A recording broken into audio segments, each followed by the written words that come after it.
For decades, Pakistan has remained confident of American support, not just diplomatically, but militarily.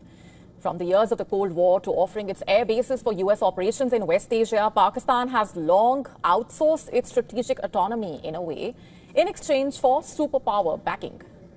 And even today, as it grapples with economic turmoil and internal political instability, Pakistan is arming itself for a future war, not with nuclear weapons, but with a fast-growing cache of Chinese-made conventional military hardware.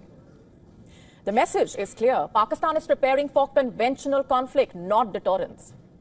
And while the US once held near virtual control over Pakistani military infrastructure, it is China now that's filling that space, arming Pakistan with attack helicopters, fighter jets, electronic warfare capabilities. Pakistan has just inducted the Z-10ME, a cutting-edge Chinese attack helicopter, into its military arsenal, a model similar to those used by China to patrol its border with India. An official induction ceremony was held last weekend by the Pakistan Army Aviation Corps, where the helicopters were described as state-of-the-art, all-weather platforms, capable of precision strikes day and night. No details were shared about the number of units, but reports saying the aircraft is equipped with advanced radar and electronic warfare systems, and this marks an upgrade from Pakistan's aging US-made Cobras. In fact, it's also the first ever export deal for the Z-10ME, according to Chinese state-run Global Times. China and Pakistan's growing defense ties have been under the spotlight since their military coordination during the May conflict with India, and that's when Pakistan reportedly used the Chinese J-10C jets. The Z-10s, made by Shanghai Aircraft Industries, are deployed in politically volatile regions like Tibet and the Taiwan Strait.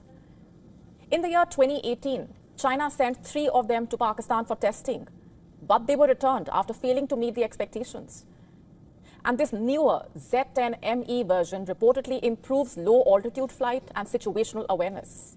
And it is being marketed as a cost-effective combat option.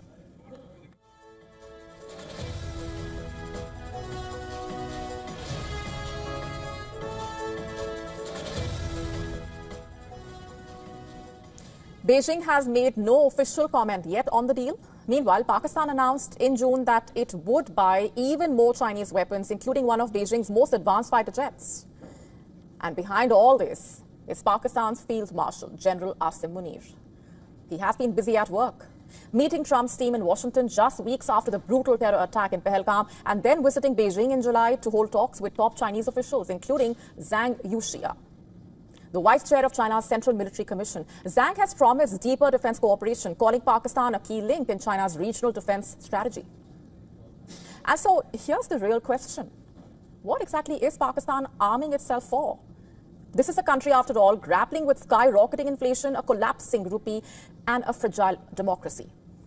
But instead of fixing its own house, it's busy adding jets to its military wish list. Not just that, Pakistan, with an overall debt of over $270 billion US, just last hiked its defense budget by up to 20%.